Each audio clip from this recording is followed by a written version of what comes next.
Hey, welcome back to the podcast. In today's episode, we're going to be diving into the trenches of homelessness and disaster relief. We have an amazing guest who has firsthand experience. We're going to be hearing all about it. So let's get started. What's up, Eugene? You're listening to the Eugene Morning Hustle podcast brought to you by the Eugene Area Chamber of Commerce. We're your hosts, Brandon Miller and Ivan Torres, and like us, we know you'd like to know what's going on in your city, socially, economically, civically, and culturally. From events to guest interviews and professional and personal development tips, each week we bring you stories of local business owners, advocates, leaders, and everyday Eugenians sharing how they've strengthened their roots to reach a little deeper in our community and how you can too. On today's episode, we have Sarah Koski, who is a homeless advocate and community resource liaison for the Lane Transit District. And she leverages her experience in homelessness, disaster relief, using innovative programs, supporting vulnerable populations. And she is also the State of Oregon Woman of the Year on behalf of the Oregon Women's Commission. So welcome to the podcast, Sarah. Thank you so much for having me. I'm so excited to be here. Well, we're excited to dive in and learn everything that is going on in your life and everything that is going on in our community, right? So let's begin at what is kind of the overarching problem in our community and why should people care? So I would say that the question that you have is so multi-complex, right? There's so many layers to what we're talking about here. So my heart is with vulnerable communities. I started out doing a lot of work with natural disasters, so mass care feeding, setting up shelters, looking at inclement weather. I did a lot of work with the American Red Cross. I did some consulting work with the London Bureau of Doctors Without Borders. What's really unique in the sense of working on disasters is someone like me who had been an isolationist, right?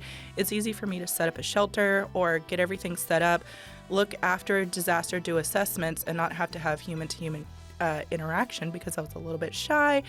I could still have my adrenaline, I could still serve people, but that I could kind of Delta Team Strike Force, get in, get out, right? When the wildfires happened at the state of Oregon in a statewide level, so the last major fires that we had in 2020, 2021, every county was affected. And in doing so, a lot of the disaster work that we had to do was not just, ice storms or quick setups of shelters. It was going to have long-term impacts of our state, meaning that we had to set up a long-term recovery group, which starts at 5 years, right? So by the time the disaster happens, if you look at kind of the grieving process of individuals who are affected by a major natural disaster don't even come typically to the realization that they've lost their home or something has happened until a year after the disaster has happened. So, we in the community of privilege here in Eugene who didn't lose our homes to the wildfire like those in Blue River, we see those news reports. We want to give. There's this huge activation of charity and focus. Once those news reports are gone, things transition, the seasons change. We have no typical recollection that there was a major natural disaster just a few miles away from us. And so what I started doing in kind of harm reduction mitigation when it came to inclement weather was working with the human, right? So FEMA enacts a community to set up their own long-term recovery group. We're talking unmet needs, health care, mental health. What's really unique is a spiritual component to an actual spiritual needs committee. All of these different things. So I was chair of the spiritual needs committee for quite some time, and regardless of your faith, how can we get you to the place where you feel comfortable? Do you need someone to talk to? Is there a faith leader? There was a lot of indigenous folks up in Blue River. How do we learn to grieve in a way that is supportive of your faith in the realm that, of where you believe? Because a lot of times, and why I'm so driven to do the work that I'm doing, is from a faith component, right? I didn't necessarily come from a background that everything was going to turn out okay, right? There was a lot of things that happened in my past where I had a lot of times where I had a broken heart and I felt abandoned, or when I went to go and ask for help and I was like, hey, not everything that's happening at home is good. And people would be like, hey, Koski, you're top of your class, you're a 4-point student, you're lettering in 3 sports, you're voted most social, and, all of this, you're okay. You're overreacting. And, gosh, and to feel not heard or not seen, or to try and wave that red flag of like, hey, there's a crisis, I need help. I know what that feels like, right? And in my opinion, God got me through. Like, I've gotten to a place where I can really, really heal. But there's so many other people in the community, whether they have faith or not, where a tragedy happens, how do you get them to a place where they're grounded and they can make healthy choices, or maybe they were in recovery and they don't go back to drinking, or, even just making sure. There were so many people up in Blue River who could care less about the loss of their house. And not that they didn't care about their house, but they were more concerned about their animals, their cats. Man, where did my cat go? I wish I could find my cat, because to them, they were elderly and that was their family. Yeah. We did a lot of, searching for pets up there. Long story to say that working up the McKinsey and Blue River and the Holiday Farm Fire allowed me to start working with those displaced from homes. And that's the transition that ended up being with the homeless that I'm working with now.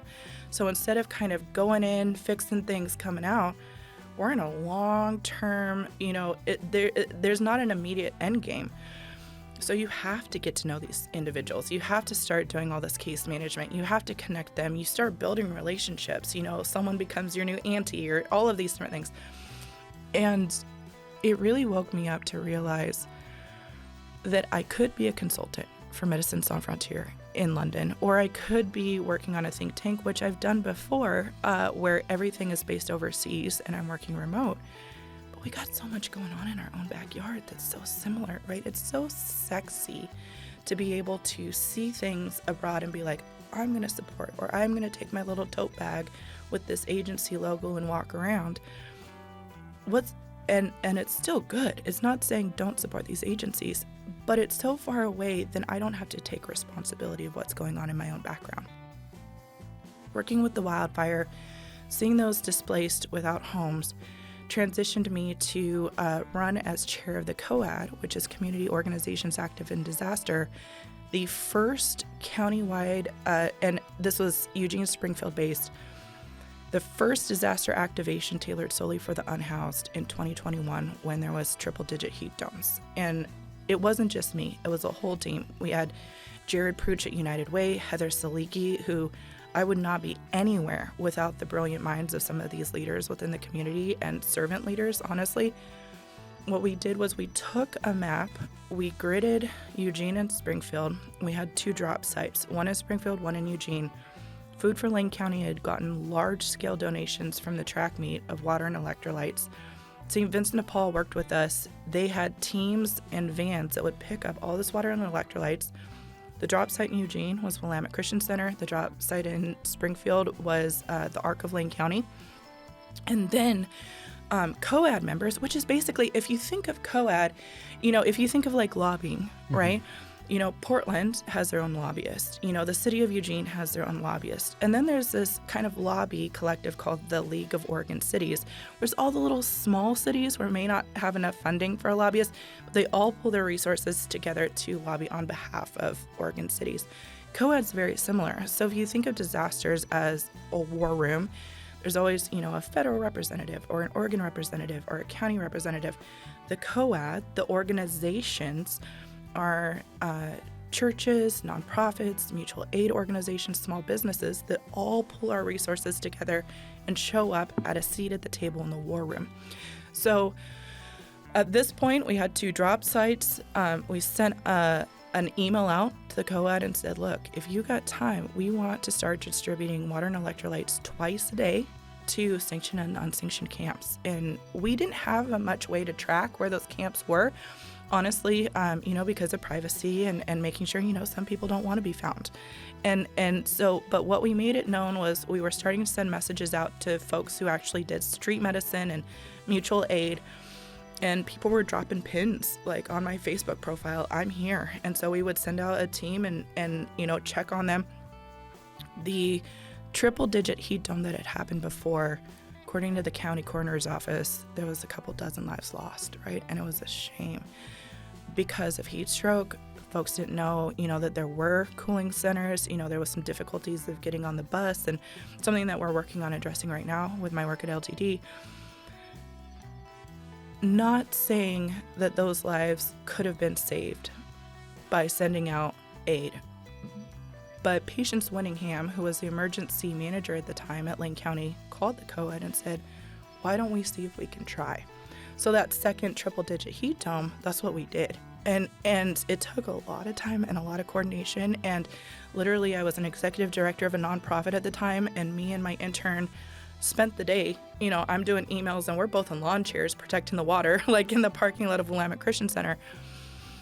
But the coroner didn't see any deaths. Not to say that there weren't deaths that were unaccounted for, but by just getting water and checking on people, it was incredible.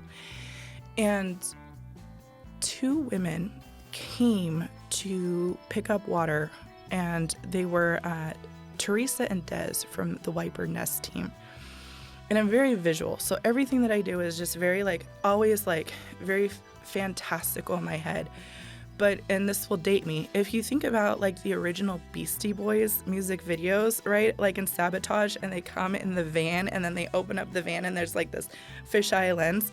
It was literally the 2 women in this white bird van where they drive up and they open up the van, and they both run out of the van, and I'm like, oh my gosh, it's the Beastie Boys. And they're like, no time to spare, have to help the homeless. And so I had men, right, who were volunteering to hoist these big cases of water in vans. They're like, too much time lost, and they're going and hoisting the water in the van themselves. And I'm like, these women are the closest things to just cool people I've ever seen in my life, and they just screech off, right? I was like, so the next time they came, I made sure that they spent enough time to give me their email address, right, which took a little bit of coaxing. But they inspired me because of the passion that they had for the unhoused, right? They were just like, this is important, we got to get to our people. So while I was working at Love for Lane County, I called them because the work that we did was so unique. It opened up a lot of doors. So I was now sitting on some gubernatorial task forces, and now people were calling me being like, how do we do disaster activations for the poor, right? And so now I'm starting to get a platform, a voice on this very topic. And then I realized, Sarah, academic honors college kid, in my air-conditioned office and my beautiful oak desk, I don't have a homeless friend. I've never used drugs chaotically. Yeah, I ran one disaster activation for the homeless, but that doesn't make me an expert or knowledgeable in the field. I don't know anything about homelessness. So I called up Des and Therese and I said, hey, I know your time is valuable. Can you teach me what you know? And I think that this is the power of community when it comes to Eugene, right? And I think that what I like about Eugene is it's a large city, right? We have a university and a major research institution. I mean, we have very cool things like, Nike Town and track coming in. And so there's a lot of cultural diffusion and sharing of ideas. But we're also small enough as a small town where we can really take time to still have those kind of rural community connections of not necessarily that we know our neighbors of who's on the right and left, but we can have some time to start building relationships. And that's what the Gals of Whitebird did. On, I can't remember if it was Mondays or Wednesdays, they did a check-in with all the folks. And this was post-COVID, where there was a huge camp on 13th and Chambers. And so they, in their famous white van, set up tables and gave out pizza, made sure everybody had, medical needs. There was a medic on staff. They were giving out resources, just checking in. And I didn't know what to do. To be completely honest with you, I'm at a homeless camp at night. I don't know anybody. All I know about the homeless is what I've learned on movies, right? Drug infested, very agitated, angry, could knife you at any second, watch your purse. I didn't even bring a backpack or a bag with me when I went, And what I started seeing was the humanity behind the interactions between Des and Teresa. Some other agencies are coming in, how everybody was like, and who are you? Well, it's nice to meet you, little lady. Can I get a toothbrush and a toothpaste? Almost kind of welcoming me to the camp. And I think that what's really rare is the spirit of hospitality is alive and strong in the homeless community. And it's not something that is palpable where I can share it with someone who hasn't experienced it themselves. But what I saw was, yeah, there's always somebody who may be a little angry or may not be safe, but that's in every community. That's in every family, right? That's in every friend group. Well, not every friend group, but the kindness that was in that camp really inspired me. So after working as an executive director for about a year, I was also doing some advising work in building up the infrastructure with Brittany Quick-Warner, with Heather Saliki as well, Shelley Galvin, who was at CBT Nuggets, and a couple other rad women on the Safe Sleep site for Everyone Village. And Gabe, I knew Gabe when he literally had his office in a warehouse before he even had the Rexius land to do the work that he was doing. Conversation for another time, I actually celebrated my birthday at Everyone Village, in the kind of concrete area, and it was Fast and Furious themed. I have stories to tell you. But it was really fun to see, but again, very theoretical, very academic based in the type of work and consulting. It's more on narrative strategies, what it meant to create the logo. I was on the logo committee for that, but it wasn't working in the trenches, and it wasn't working with the heartbeats of individuals. So one of the advisors to Gabe was Bethany Cartledge, who is now, she's replaced Terry as executive director for St. Vincent de Paul, right?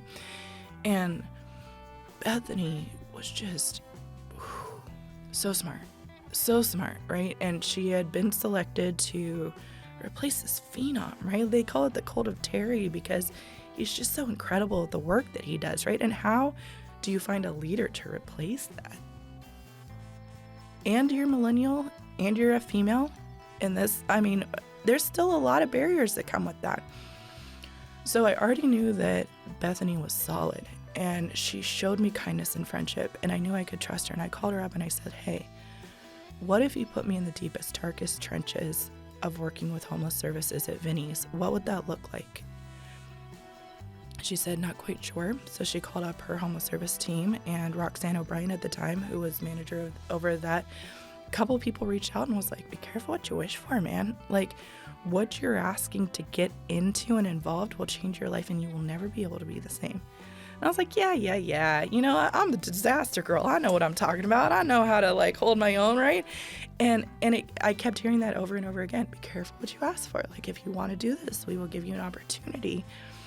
But you don't understand what you're asking to get yourself involved in. And not that it was anything dangerous. I think that as we progress in our conversation, the two tracks, there's parallel universes that operate in this world.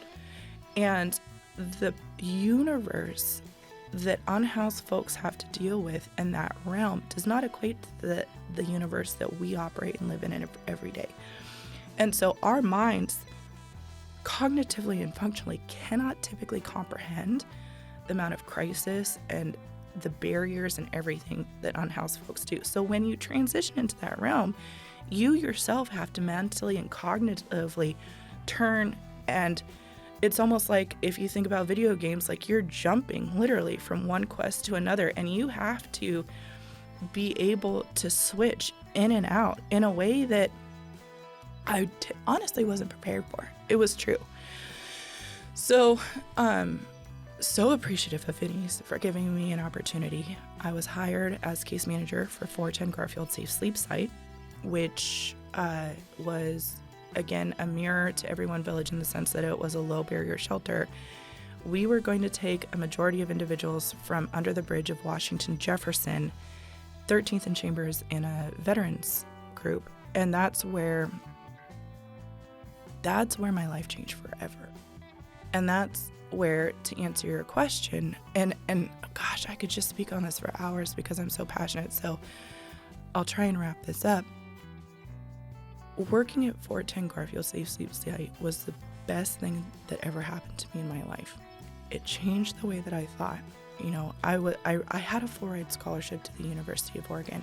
They paid me to go to the U of O because I was such a high achiever and academically gifted, right? I was president of the Presidential Scholars Student Association. I interned at President Dave Frohnmeyer's office for 2 years straight. The amount of opportunity, I was a tutor for all of the football teams, all the basketball teams, all of that. I mean, there's folks with Super Bowl rings right now that, I worked with academically. There was a lot. And I was in one thing, the Honors College is incredible, right? Debate, writing, how to tell your story, how to think outside of the box.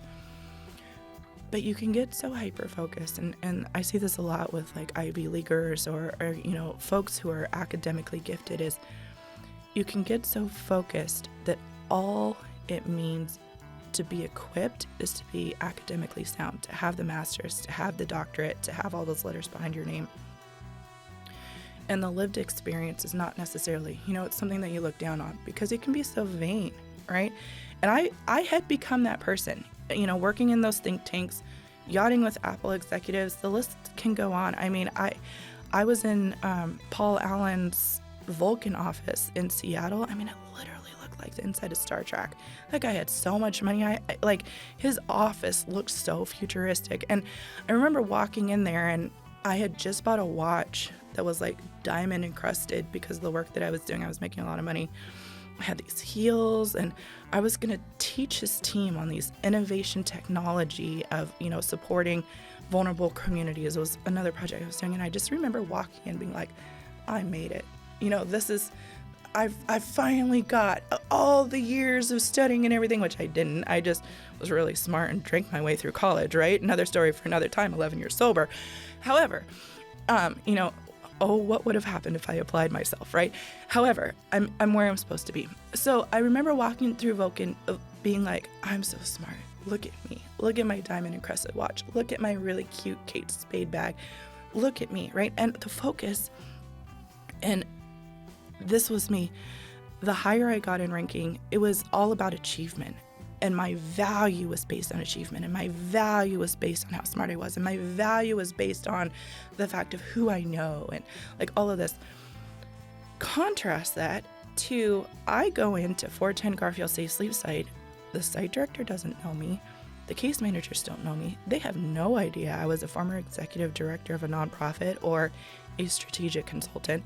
They just thought they found me on Indeed. I'm working. I had advocated to make $2 more than what they had initially presented me with.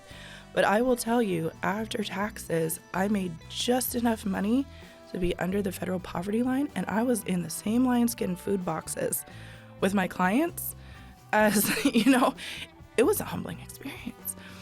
And what I had to determine was, is success based off of all these things that I collected in my chest of honors and trophies, or was success just having some friends and knowing what it meant to be honest and knowing that's what the shelter taught me is, yeah, there were crises. Yeah, there were overdoses. Yeah, the trafficking. There's so many directions that we can go with this. I learned what it was like to be patient. I learned what it was like to be kind. I learned what it was like to have a true friend. I learned what it was like to share in that shelter.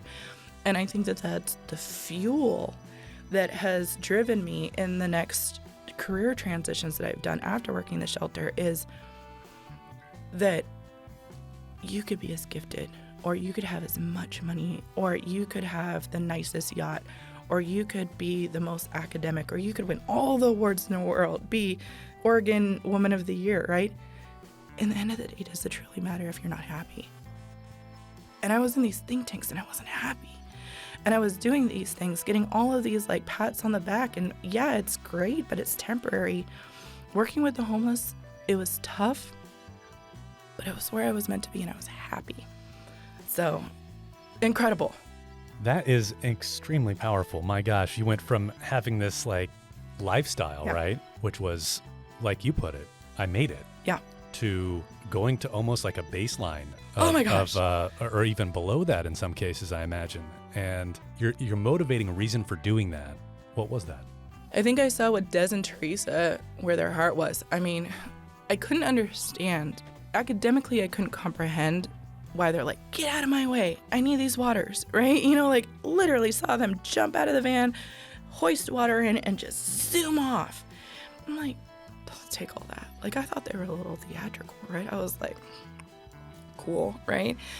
But what I realized was they spent so much time with unhoused that they realized that a couple seconds could mean life or death for an individual. And they had such an urgency that there are broken hearts in this community, that there are people that really need help. And yeah, there might be some people who don't want to work, you know, or there might be some people who choose to use, you know, substances.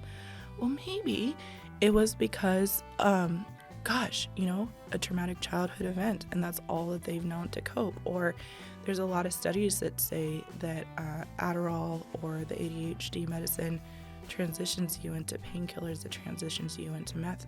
I know folks now where a lot of it had to do with medication, like a large surgery, and then they go from prescription medication to off-books medication to something harder, and then they lose everything. You know, talking about the epidemics of elders they can't afford housing anymore. I mean, and so when I saw Teresa and Des and their urgency, academically, my brain couldn't comprehend it. I just couldn't. And so that question of why made me want to reach out to them more. And then when I finally got into the shelter, it was like all those questions of why started being answered. And it was just because, like, look, we can talk about all the crises overseas, right? There's stuff going on. We have wars, we have rumors of wars, we have natural disasters, we have health scares. I mean, there's poverty everywhere, there's food insecurity, and a lot of focus is outside of our border. And one of the things that I've always wanted to share is we have all of that. Not the wars, right? But class war. We have economic war. And, it's a new concept for individuals to say that we're in a humanitarian crisis in our own backyard. And what's really interesting is there is this concept or theory that talks about homelessness and homeless response in a community. And what it is the mark of a good community is how that community responds to its most vulnerable or its poor, the underbelly. Because if that community is selfish, or if they're all about us and then, smoke and mirrors try and hide, they will treat the poor terribly. If the community is enriching, right? And there's a lot of these statements that's like, Eugene's too nice to the poor. Eugene takes too much care. There's too many agencies. People send people to Eugene. Honestly, I think it's a great test. If you look at Oscar Wilde, Sir Oscar Wilde, right? Again, going back to my honors college, everything's literature or something, right? The Picture of Dorian Gray. What was that story about? That story was about this man who was an elite, and he sold his soul to be forever beautiful and forever handsome. But from every bad decision he made and every sin he committed, the picture and portrait that he painted would get uglier and uglier. Basically, one of those didactic stories that the mark of his inside and the mark of his spirit and his soul was reflective in that picture. And I see it all the time now that I'm out from the microcosm of the trench of the shelter and doing a lot more work statewide and regionally, is you might say that you're the most beautiful or the most effective or the most regal or gallant man. What's your picture look like behind the scenes? And that is how you treat the unhoused, folks who use substances, and folks who are in major crisis. All right, now a quick word from our sponsor. Hey everybody, September 12th, we are taking this sucker on the road, so make sure you throw that on your calendars. Join us at the Eugene Graduate for the Young Professionals Yearly Summit. That's right.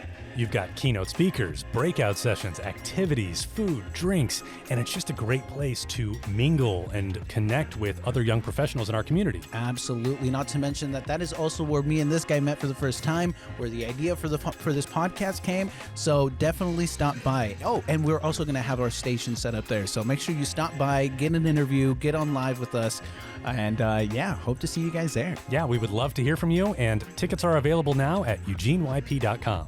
See you there.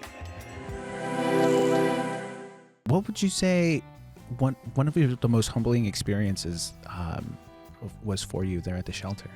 Well, I'll start with the first day I had interactions with the homeless, and then I'll end that question with an example of what really opened my eyes. So when I was hired as case manager, I was given several days of basically observation of Highway 99 and the service station, which is extremely low barrier, right? Access to showers, laundry, 3 hot meals, and that's where people go if they need to charge their phone, make an emergency phone call, or get a bed for dusk to dawn.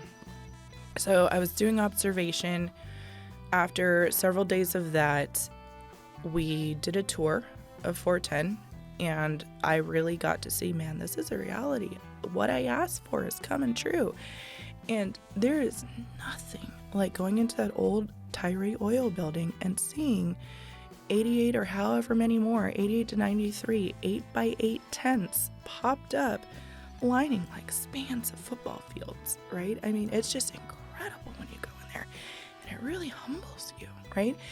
And so that was like my 4th or 5th day on the job.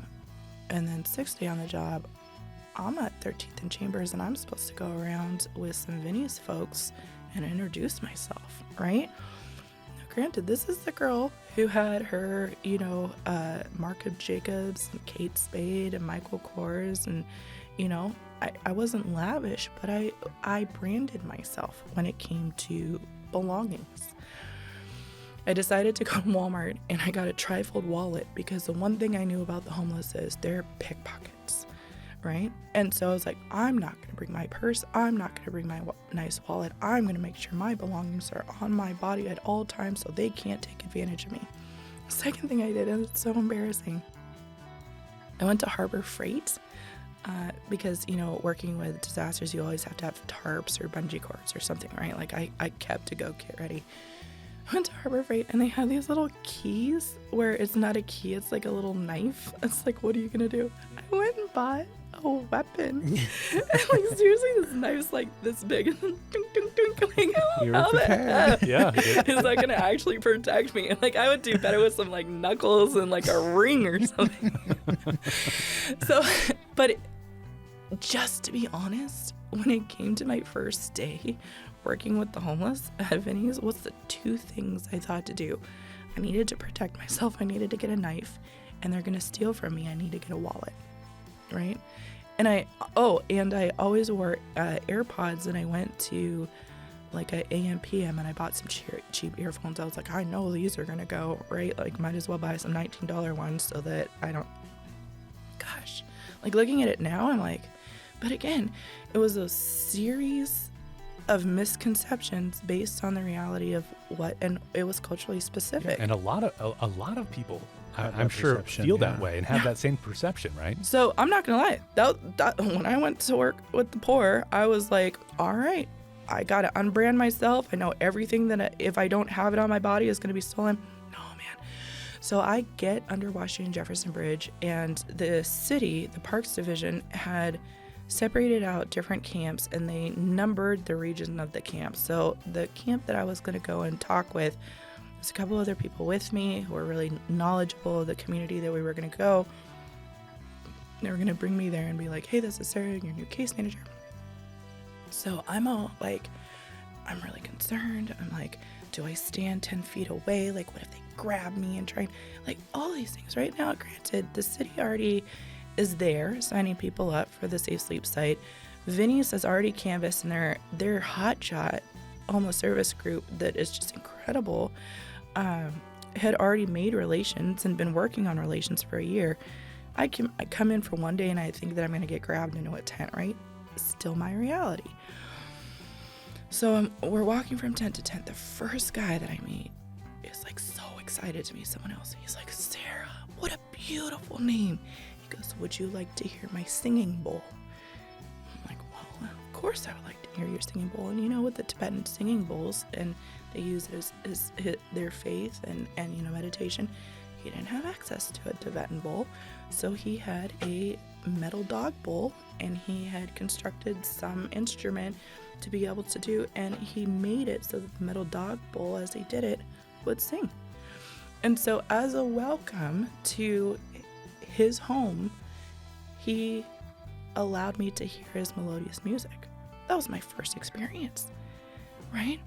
Then I go to the next tent. One guy wasn't there. I went to a couple others. Like the fifth guy that I met actually became one of my favorite residents at Fort 10.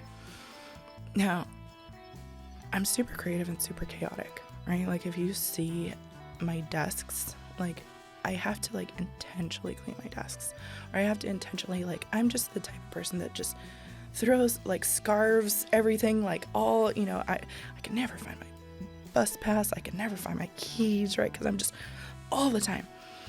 And I go to this tent, and it is the most beautifully organized tent I've ever seen in my life. Like individual containers organized by color, by structure, by everything. Like they must have gone to not like IKEA, but spent their money at Target or Walmart to get these shelves. So detailed, so beautiful. They're like, yeah, I can't afford to get in a house right now. But he was like, but I'm not gonna let anybody take my dignity, and I'm gonna make sure where I'm at is well taken care of. And I was convicted. I was like, man, the inside of your tent is nicer than how I treat my home, right? Like I'm housed, and I have all of this privilege because I can go back to a building that brings me safety. I can turn on the air conditioner. I have running water whenever I want. If I need to use the bathroom or shower, I can do it. I have full privacy. If I want to watch Netflix at 3 o'clock in the morning, I can, all of this. But yet I didn't reverence or respect my home like this individual did. I didn't wash dishes every single, and so it started bringing up these every tent that I went to started immediately breaking down the barriers and the bias that I had in my mind. Like everything. I was like, oh, gosh. By the time we were done that day, the next day that we started bringing in folks to the shelter, and that's where I saw a lot of humanity. And I tell this story all the time. I mean, I could tell you hundreds of stories. And again, to preface, not everything was perfect in that shelter. And there was a lot of heartbreak and a lot of troubled times, right? But there was a lot of beauty. And I don't think people understand that the same community that can be very taxing, the same community that can be perceived as very unlovable, still has this quotient that can just be so charming and kind and whimsical and lovable themselves. So the example I give all the time is one gentleman kept to himself, didn't want to be case managed. He was a believer in the law of conservation of energy, which means that if energy did not need to be expelled, he would not expel it because he needed to reserve it. So very short with words, I knew days were good because he gave me a wave and a hi, Sarah. That was his check-in with me, right? And I had received some bad news that day, and already life was stressful working at the shelter, and I hadn't had an outlet or worked with a trauma counselor or anything yet. So everything, again, was really building up inside of me, and something was just the last straw for me. And I had taken over the front desk just to kind of watch as someone went to lunch, and I was silent, crying to myself. I'm not gonna lie to you. I was a girl crying, right? And this guy who never talked to me walked in very observant, always observant. And he didn't like the food that were in food boxes and different things because he was again very well disciplined. And so he would eat fruits and vegetables mostly, but fresh. It had to be fresh and organic. So he came back to the shelter with what he rationed for the day, and they were 3 beautiful oranges, right? And I mean, they look gorgeous. And he saw me crying, And it touched him. And in his exchange, he looks at his oranges and looks at me and looks at his oranges, takes one orange, puts it on the desk and says, "You need this more than I do," and walks back to his tent. Wow. That's what he had set aside for what he wanted to eat, pending, you know, he was going to have dinner and everything else, but for like a snack and for lunch, that's what he decided. But he saw that I was in pain and crisis. He knew that I was out of character because I could usually hold it together at the shelter. And Sarah's crying. There's something wrong. How do I, in my limited resources, share what I have to make her know that I care? Incredible. And another story, there was a guy, God, I loved him. Oh, he was a pain. Just a pain. Feisty, smart. He could negotiate his way out of anything. I mean, I loved him. I mean, not in a pain in a bad sense, but just so astute that he, like, if I had a rule or a policy, he could find the one loophole, right? And so, I mean, I definitely admired him for that. And we had been working, and I was case managing, and he got banned somewhere for a technicality. And it kind of frustrated me because I was seeing how he was really working on a lot of things to grow and develop, and the fact that he was getting banned for where he was about to be banned would have hindered his growth. And I, at the time, and now talk about elitism, I didn't have enough money to maintain my car. I had a huge Dodge truck with a Hemi because I got it for the wildfire, right? Because I needed to go up Blue River, and, you know, it was a beast. But at that time, it was like $200 to $400 to just fill up with gas, insurance, truck. I mean, shoot, I'm now riding public transportation or walking, carpooling, on under the federal poverty line. You know, my life is changing. So this guy gets banned. I get voraciously defensive of my client because I care about him. And so I go walk to the place that he gets banned. Like, if you should have seen me, I was marching. I was determined. This crazy girl with braids, right? Just like, if you would have seen me like cross the streets, like if you were driving a car, I was like on a mission. I was like, you're not going to ban my people. So I go to the place and I'm like, yo, like, what happened? And he's like, this dude did this. I was like, why would you ban him? I was like, you wouldn't have banned me if I did it. And they're like, and I was like, I want to escalate it. I actually want to. They're like, what? You would stand up for this guy like this? Do you know who this guy is? This guy's trash. No, man. No. And we ended up working out and working on a way to get him back where he needed to go. And he never said thank you, right? Didn't need a thank you. But I got a couple nods, which I knew was kind of cool. But when I knew that the tide had shifted with him and me, I got in a car accident. And it wasn't necessarily my vehicle that I got in an accident, but it scared me, right? Because I'm like, man, if I would have, I was at the point where I had a really great church, I had some good friends, but I was distancing myself so much because nobody could really understand the life that I was living in the shelter. And I couldn't really go and have dinner and be like, yeah, you know, we just worked on anti-trafficking initiatives and fentanyl's coming in at an exorbitant rate. Like, it wasn't things that I could share anymore. And so, and this guy heard that I had gotten in a car accident, and he ran to me and he hugged me, and he gave me such a vice grip hug and like put his head like literally on my chest, like, if you would have died that day, I would have missed you type of hug. And so here I am feeling so isolated, and the very guy that was giving me so much guff was the one person who gripped me and fueled, like, it was almost like this like heart transplant that I got with him. Like, it was like my heartbeat like resumed, like, okay, I can do this, because it was so tough. Now I don't have a car. Now I get in a car accident. Now I'm shaken up. I don't know what to do. I feel alone. And then this very guy comes and just holds me. That's the humanity that we don't get to see, right? And it's not always going to be like that in our downtown community. But what I got to see was so precious, right? Those are the type of human interactions, honestly, that I missed. We're so focused on technology. I mean, even if you go somewhere and you look at shopping or like go to the mall, do you see people holding hands anymore? Do you see people having like touch or like holding the back? Right. You know? No, because everybody's like this or they're doing something. That human interaction and that touch connectivity is so lost, and we're becoming so isolated, and we're becoming so polarized and divisive, even when we look at, you know, politics or social media and the fueling of that. But the complement has always now been the community that comes from the streets. Like just yesterday, I've been working with a woman who is currently unhoused, not in a shelter, and we're doing kind of a project together. And she texted me and said, "Hey, we're having a community dinner at our camp. We would be honored if you came." Right?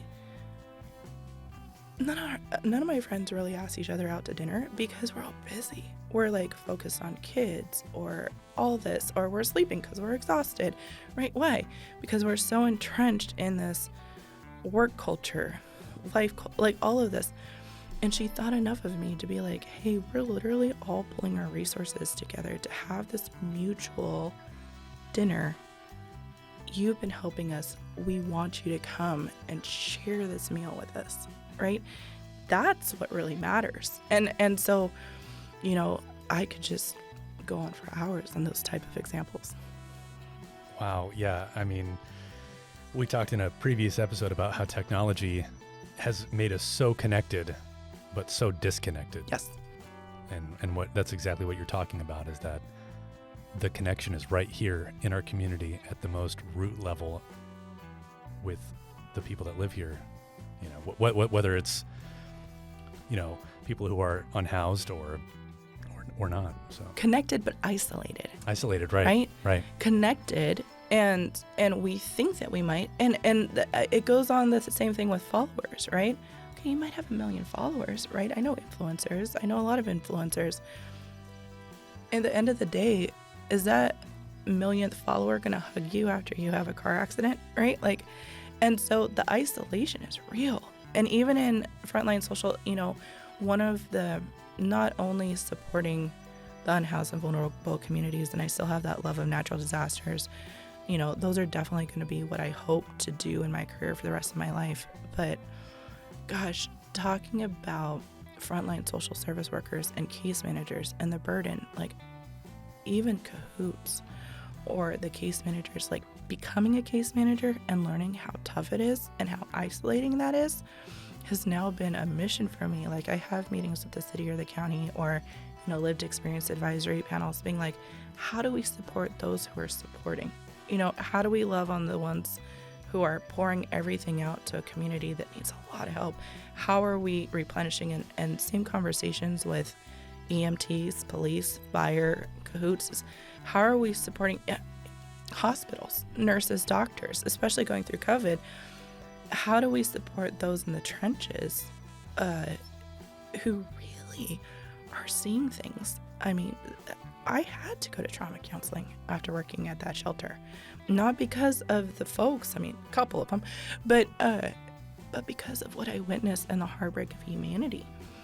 And so, you know, there's so many different, and as we talked about at the beginning of this conversation, is everything with the homeless is so complex and so multifaceted and so multi-leveled, because the experiences I had at the shelter were in a controlled arena, right? I was a case manager. I had a position of authority. I had clients, right? We were in a safe space. There was video monitoring. I mean, a lot of people have their own opinions about St. Vincent de Paul. I know from my experience that they did a really good job at that safe sleep site, you know?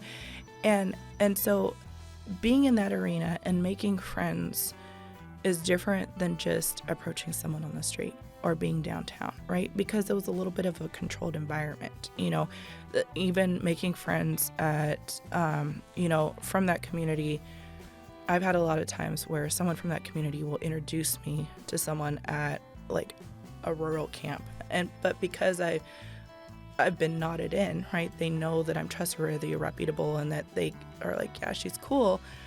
Then, other folks are looking out for me. They're protecting me. I mean, I go down the train tracks all by myself and take a lot of photos because it's the way that I do therapy. In an average setting, would that be safe or wise? No, right? But there's folks who are like, yeah, Sarah's cool. Like, we'll watch out for her. And so it brings up so many questions, even in Eugene, of like, how do I deal with the homeless? Yeah. I think in a previous episode, we had Ariel Listman on from the Parks Foundation, and we were talking about our parks safe, right? And we had, I remember when we were looking at one of the social media videos, we had the little promo videos, and in the comments, people were saying, oh, you got to be kidding me. The parks are not safe. I've been to the parks. They're not safe. We've all had our own personal experiences. Some feel like they aren't. Some feel like they are, they aren't, that sort of thing. What is your take on that? Like, when it comes to approaching the homeless, being in the areas that they are. It's interesting because everybody is their own person. Like, now that I'm a little more confident in knowing that my own personal biases, like every sacred cow I had about my own, biases about the poor have honestly been broken, right? Like, they're gone. It took me being a case manager at a safe sleep site and like experiencing it myself. Like, how many people really have an experience where they're like, I'm an executive director of a nonprofit and I want to learn what it's like to work with the poor, right? My case was very rare, and I'm very privileged in that sense. So, when we talk about what should people do, is really based on comfort level, right? And, you may be elderly and have mobility. Safety is always first, right? Make sure you're safe. And that's even when it comes to natural disaster work. I mean, there's like this humanitarian 101 of make sure that you are safe and well protected. And there's this kind of humanitarian aid 101 is make sure you drink water before you give out all the water. Because if you don't drink your water and stay hydrated, how can you help everybody else stay hydrated? And that's the same thing when it comes to the downtown areas. Make sure you're safe. Make sure you feel, things are lit. Make sure that the conversation is going in the way that you want it. I mean, I always struggle in advising people how to act or interact in the way that I do because I'm my own personal. And I really have a lot of faith that I'm protected and all these things. What I think is incredible is the collaboration going on at the chamber. And I will sing Brittany Quick-Warner's praises from the rooftop of her bringing together nonprofits, business leaders. I mean, not everybody in the room is interested in the same solution, right? There's a lot of strong personalities in these rooms. However, we're starting to move the dial in a singular direction, and it's not just housing first, and it's not just supporting those in the street. What I heard in a meeting just recently is homelessness is multi-leveled, it's multi-complex. We need wraparound services. We need shelters. We need street outreach. We need housing. This is what we're going to do in the housing realm. This is what we're looking to do in this mid kind of section of safe sleep and community supported shelters and huts. This is what we're going to look at in street outreach. And I think that the next step, that what we should technically do, if I was advising or working with the chamber, is to create a resource guide of like, man, what if someone's on my doorstep? Yeah. Who do I call? Or some training on, one thing that I say all the time downtown is, when people ask for change, I'm like, man, I don't have cash, because it's true. I Apple Pay everything, right? But if I see that they kind of are really need something, I'll be like, yo, but I can get you a pizza or something like that. Or if I just, don't feel like giving, I don't give. And it's not a knock on the fact or a knock on them. It's just not the right time or the right way. But what I really suggest is there's a difference between, if you don't want to give, or you don't want someone who's considered a panhandler to approach you, still lead with love. Like, it doesn't mean that you have to hide your eyes or clutch your purse, because those little microaggressions add up and they're heartbreaking to some people, right? You know, like, you can look at a person and be like, yo, man, I don't got it, but I hope you have a good day. And they'll be like, I don't know, you know, but at least you're like, you respond. Or the biggest thing downtown, you know, I talk with a lot of folks who are in the downtown area, and they're like, man, how do people that avert their eyes and they think that we're like just this chaos tragedy, like just looking at someone and not like staring, but just looking at them, like, again, talking about isolation versus human encounter, like being like, I see you could mean all the world to someone, right? Like, or even being like, there was one guy who was outside of LTD, and I had just purchased a blanket actually from Target, and for some reason I had brought it to the office, and I was coming downstairs, and it was a really cold night, and you could tell that there was something wrong. Like, he had a t-shirt and shorts, and he was about to like sleep outside, and he would have just froze. And I had this blanket, and I'm like, dude, I can just go to Target and get another blanket, right? It was really nice, but I was like, you know, for him, and I went to him, I was like, hey man, you know, are you gonna sleep there? And he's like, yeah. And I was like, well, I have this blanket, do you want it? And he goes, no. Oh, okay. I said, do you want it, or do you not want it because you don't want me to have it, or do you not want it because you don't want it? And he said, I don't want to take what's yours. He goes, obviously you had a blanket for the reason you keep your blanket, I'll manage on my own. And I said, no, it's fine. I was going to go to the store anyway. And I see that a lot, where it's like, the value of belongings and possessions is so high in the unasked community. Like, a couple times, you know, I like food, so sometimes I grow out of my clothes, right? So I'll have like coats or something that are too small for me, and so I'll hand out a jacket, and they're like, we don't want to take the jacket off your back. Like, that's not what we're here for. And I'll be like, honestly, I can't fit it anyway. And then they're like, yes, totally, we'll take the jacket. And so even looking at ways of like how you interact, how you have that emotional connection, it's just, how do you infuse as much love and light into a community as possible in the way that you can do it where you feel safe and comfortable is the way to do it. We see people that are panhandling, they've got the cardboard signs, and when people are in their cars or walking by, they're looking at the ground, they're looking away, they don't want to make that eye contact. That's and there's a reason behind that, right? And what do you think that reason is? Couple things. I think that it comes from two schools of thought. One school of thought is, you know, if I give this individual money, they're going to go use it for booze and drugs, right? You hear that a lot in like the church argument of why we don't serve the poor. Now, granted, I'm a Christian, right? And if you look at the Gospels of Jesus, how much he wasn't out, he was teaching in the synagogue. He didn't deal with the church folks because the church folks were in the church. You go after the heartbroken, you go after the lost, right?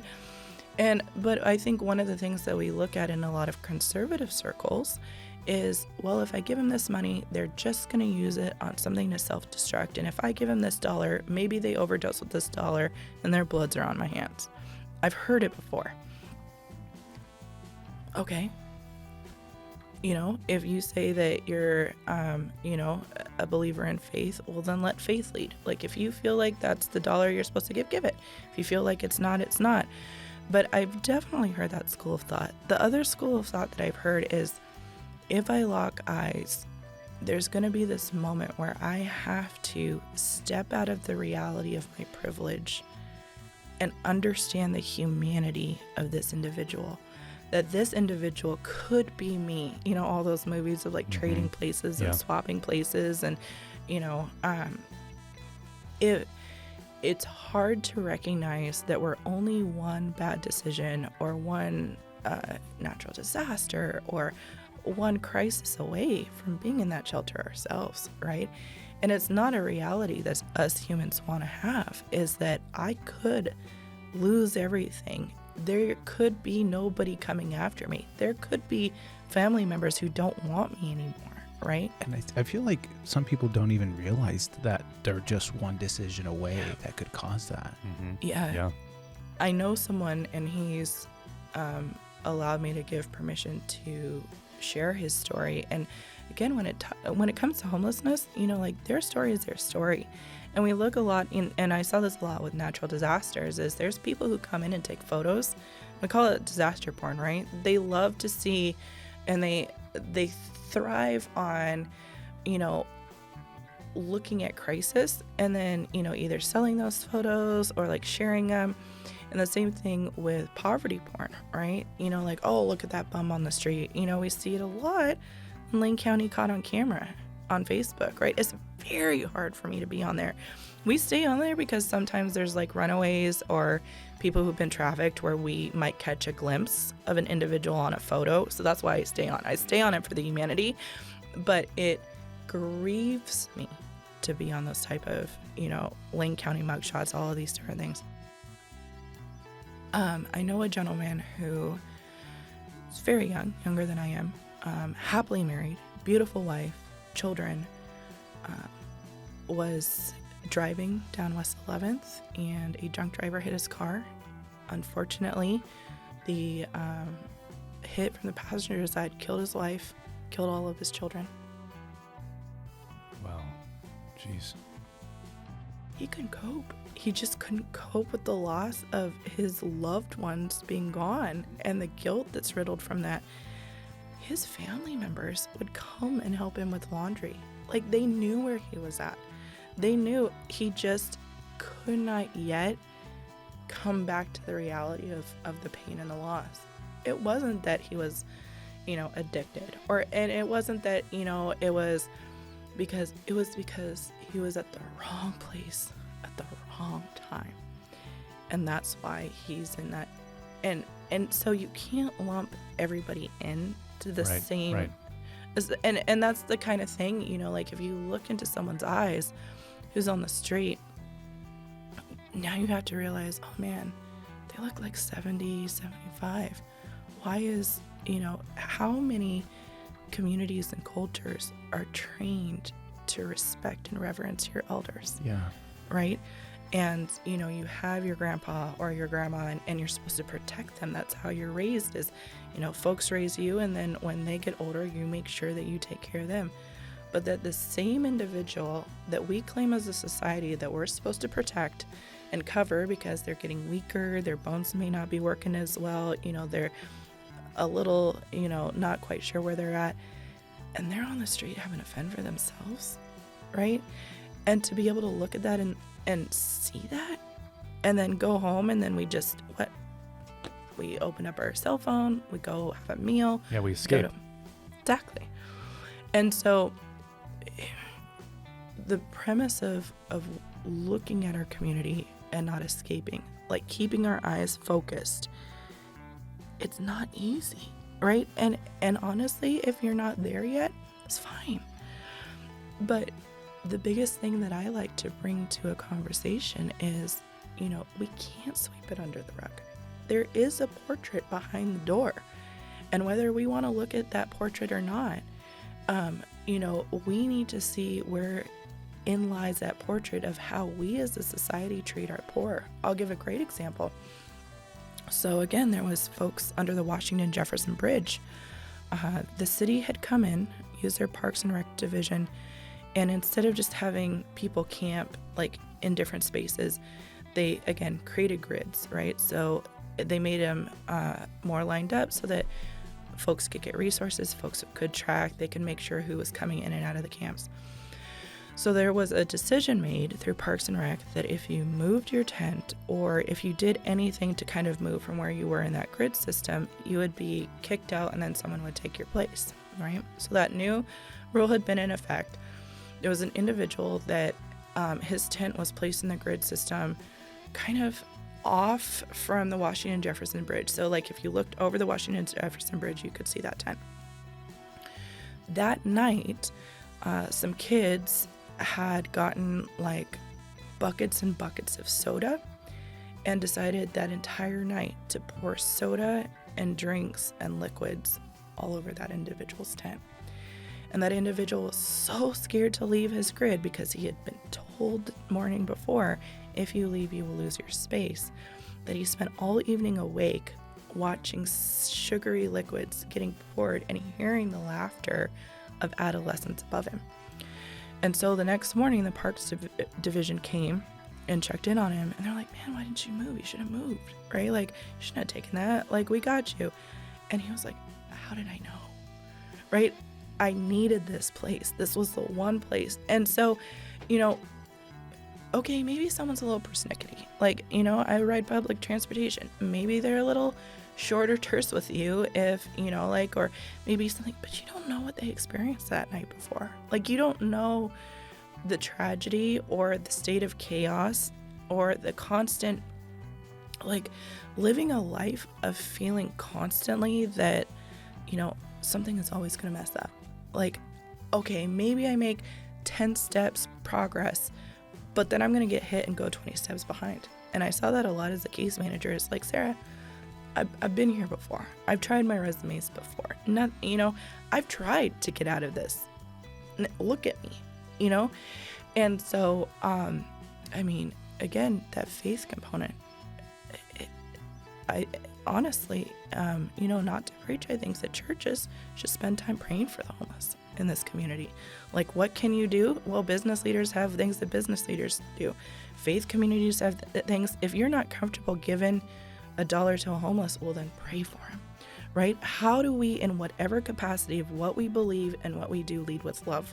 That's the only way that we're really going to make it in this day and age. I want to continue this conversation, and I mean, this is our first part 2 I think we've ever done, but everything that you're saying is not only eye-opening and impactful, but I think it's really a story of our community, and I think it needs to continue to be told. So would you join us for a part 2? I'm honored. Awesome. Excellent. Well, great. Well, for all of you out there, please watch and listen to this upcoming episode that we have. So, Sarah, we'll see you in a week or so, and we'll pick up where we left off. I just have to say, your stories are amazing, and you're probably like the best person for them. You being out there, I mean, just everything, your views, your values, your beliefs. I mean, everything is lining up to be the perfect person to be out there. And I hope somebody from churches do pick to hear this, because they do need to be praying. So, dude, they need to be praying, man, because it gets frustrating because I'm a woman of faith, right? And it's like almost like, well, our denomination does this, but we don't support the poor. I'm like, dude, if you say that you are a Christian, right? Like, not to get into faith or anything, you say that you're a follower of Christ. So look at the tenets of what Christ did. Where did we go wrong? Absolutely. Right? We're too safe. You can't be safe and have faith, because then where's the faith? Right? You can't activate faith and safety. Like, there always has to be something where you have to, like, grab to, or like, I really hope that. And so, golly, pray. I mean, we started, I know this sounds strange. We started having prayer teams at 410, and I don't talk about this a lot, praying for everybody at different shelter sites, even at Everyone Village, and just being like, God, I hope nobody overdoses today. God, I hope that the people that we know around the tracks don't get trafficked today. And when we started those prayers, we were seeing less and less overdoses.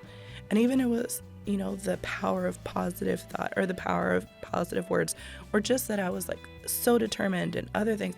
But we started having collectives of groups where they're like, well, give me a prayer list. I'm like, all right, we'll pray for this. And they're like, okay. And we were seeing it, you know? But it's just a lot of people's sacred cows, right? Like, you know? So. Can't wait to have you back. Yeah. Thanks. Thank you. Yay! So do you look? Dang it. So do you look?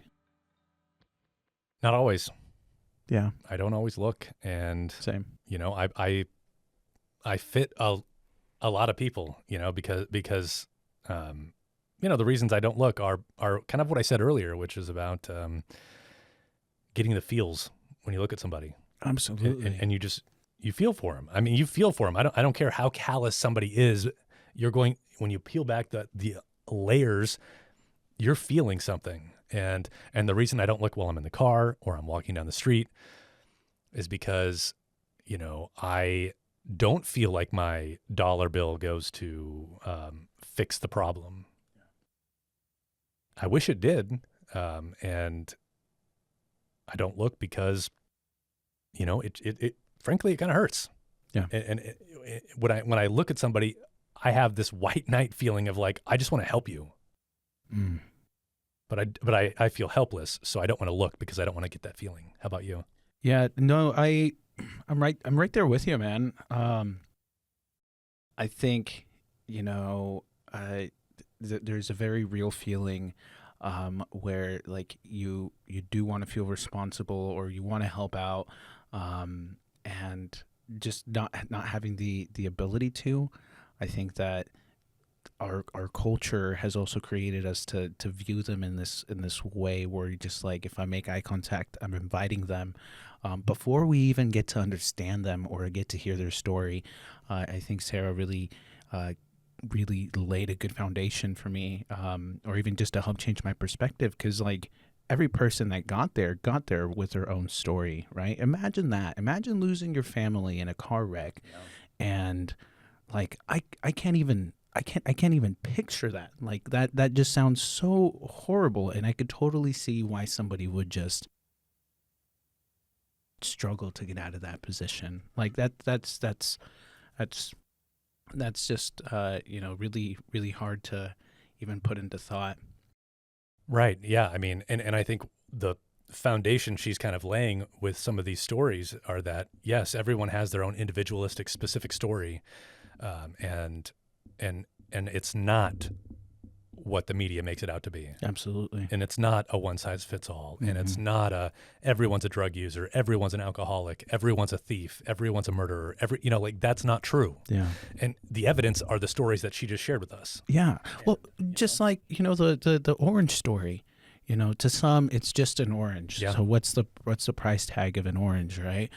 But to this person, dude, that's like almost half of everything they got. Yeah. And of course, like they could probably have more, but think about that. Like if you have your 3 meals because you like to be, very specific with what you eat, and you're giving up a third of what you have because you want to make this person feel better. Like, I don't think that a lot of us recognize what it is to truly give up a big portion of what you have to help others.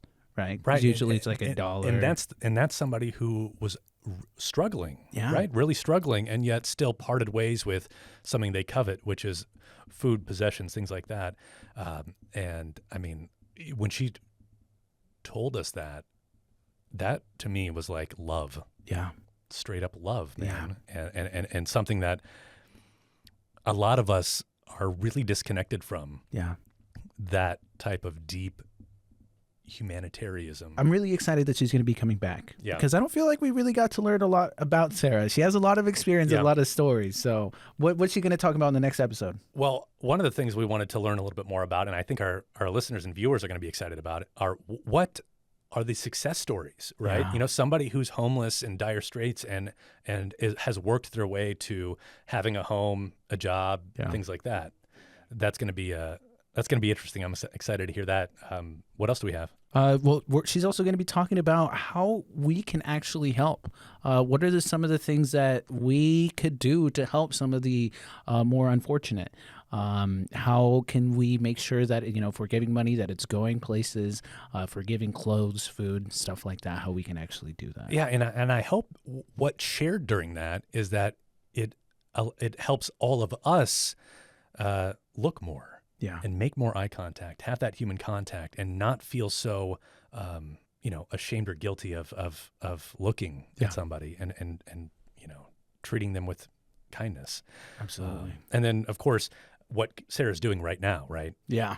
yeah. Yeah. Big time. So the work she's doing with LTD. So really excited to hear about what she's going to be doing with that. So yeah, absolutely. Well, thank you everybody for joining. Yep.